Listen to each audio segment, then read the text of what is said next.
It's Monday, December 9, the beginning of another work week, and it's 16 days to Christmas. Prime Minister calls on citizens to hold their government accountable and contractor for Sheriff Mandela Road expansion project to be billed for road safety works undertaken by government. Welcome to InfoHub.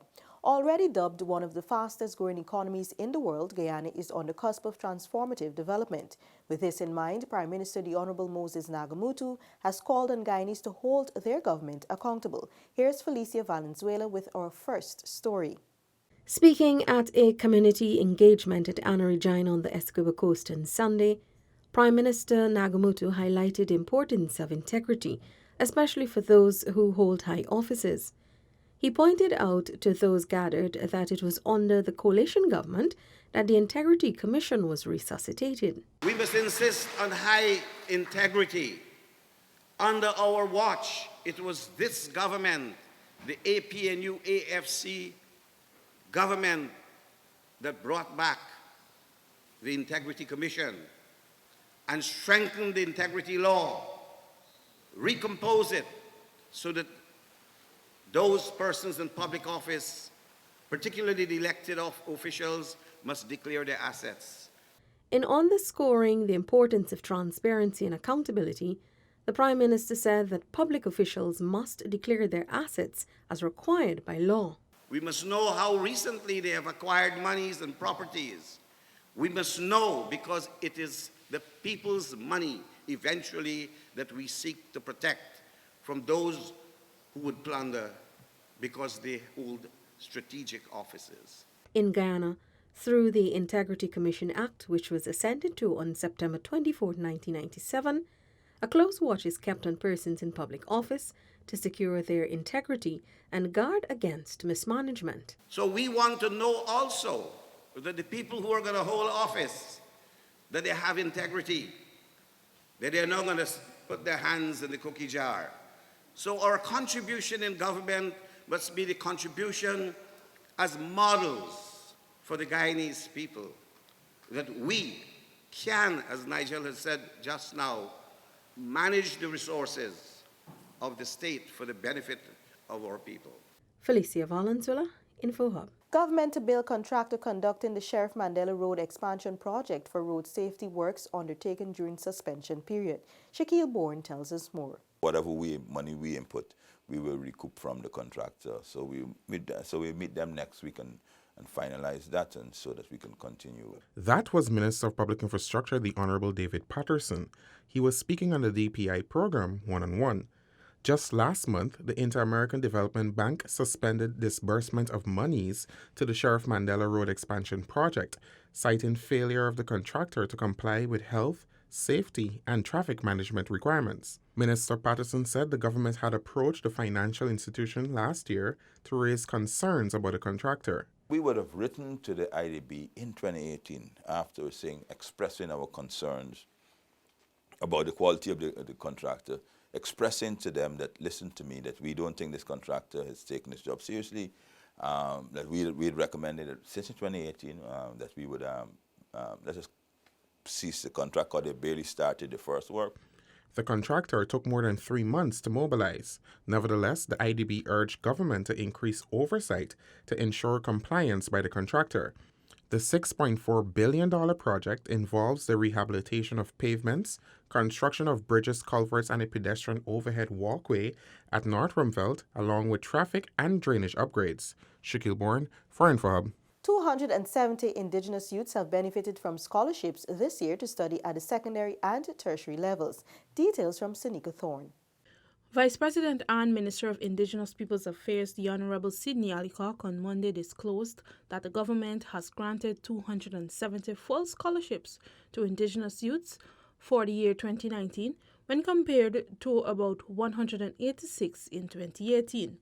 The scholarships were issued for those sitting the National Grade 6 Assessment and Caribbean Secondary Education Certificate and those attending tertiary and vocational institution.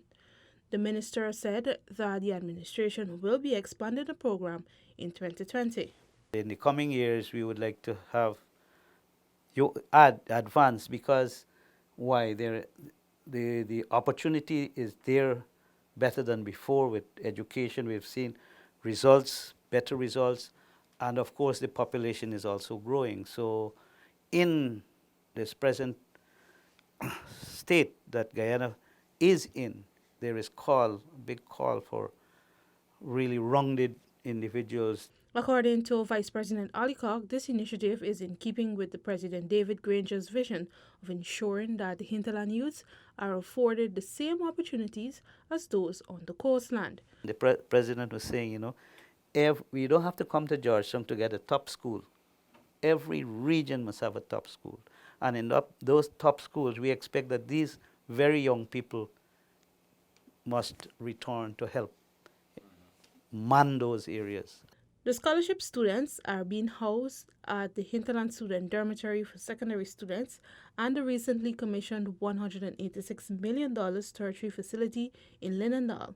Those awarded scholarships to study at schools within their regions are placed at the school's dormitory, while those who opted to stay by a relative or guardian receive stipends and uniform allowances. Sanika Thorne, InfoHub. Alexis Rodney now tells us that for the first time in close to 40 years, the Guyana Lands and Surveys Commission has made available some 6,000 acres of public land for opening in Region 4. With an increase in demand for land, particularly in the Demerara-Mahaica region, the Commission said it has initiated planning for the opening of the land. We have designed a plan consisting of infrastructure that will see us removing the issues of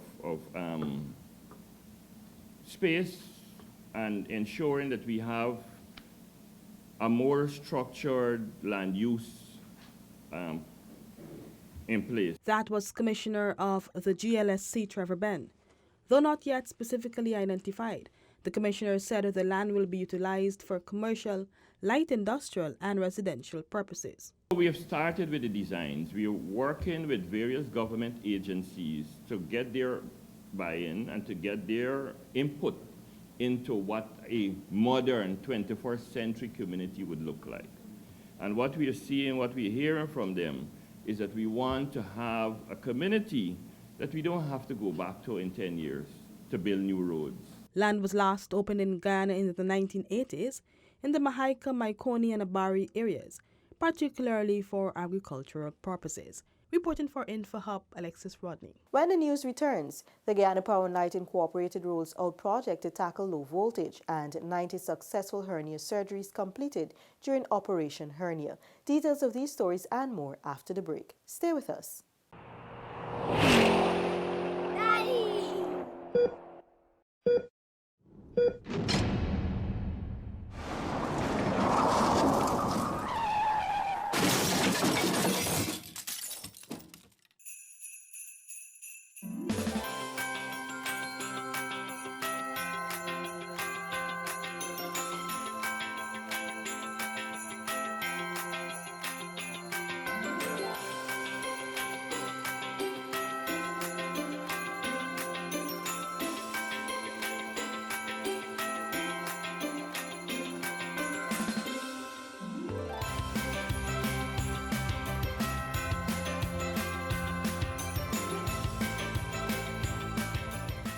Welcome back. Over the weekend, the Guyana Power and Light Incorporated rolled out a project to tackle low voltage after securing funding from the Inter-American Development Bank and the Japan government through the Japan International Cooperation Agency. It seems to be advanced equipment they're installing, which will get the voltage on an even keel. I think it's a step in the right direction. That was one of the residents at the GPL Community Outreach held at the Berbice High School. Ganpat Singh was referring to the installation of reactive power compensation at the Canefield and New Sophia GPL substations. GPL manager Lyndon Edwards provided an overview of the project. This project that we've embarked on is to install two 5 megavar power reactor compensators. These compensators will regulate the transmission voltage and stabilize, and also stabilize the voltage, which will result in a better quality of electricity to residents. With a project deadline of June 2020, the project will also enable the grid for the seamless integration of solar PV and wind farms as well as hydropower. There will also be a reduction in line losses and system shutdowns. GPL's Public Relations Officer Chevon Sears told the residents the electricity provider will keep them updated on any planned service disruptions that are integral to bringing the project fully into operation. The power utility company also used the community engagement as an opportunity to address individual concerns of residents. Shaquille Bourne, for InfoHub. 90 patients who were diagnosed with hernia have successfully completed surgeries during the second annual Operation Hernia project hosted over the weekend. This weekend's project aims to do approximately 65 surgeries, but the GPHC is not alone in this. We have collaborated with other major regional institutions, including the New Amsterdam Public Hospital and Linden Hospital Complex. I believe New Amsterdam Hospital is taking on 20 such surgeries this weekend, and Linden Hospital 6. That was the head of the General Surgery Department at the Georgetown Public Hospital, Dr. Navindranath Rambaran. Dr. Rambaran explained that the initiative was held last June for the first time, and this year has also seen satisfying results. The senior physician disclosed that the two-day project involved a medical team of 8 general surgeons, several consultants and registrars, nurses, and other healthcare professionals. I believe this represents a significant chunk of the cases out there to be done. Of course, we do these surgeries all year round, but this is an attempt to concentrate the resources just for these sort of cases. A hernia is the abnormal exit of tissue or an organ such as the bowel through the wall of the cavity in which it normally resides. Hernias come in a number of types. Most commonly, they involve the abdomen, specifically the groin. According to Dr. Rambaran, the usual symptom is that of discomfort or pain, especially when participating in strenuous activity. It impairs the ability to work productively. Shaquille Bourne, for InfoHub. In our final report, Neola Damon tells us that the final Uncapped for the year brought another opportunity for local manufacturers to showcase their products and acquire new customers. Despite the inclement weather on Sunday, many persons converged on the tarmac of the Providence Stadium's parking lot for an opportunity to get great deals and meet with the local enterprises.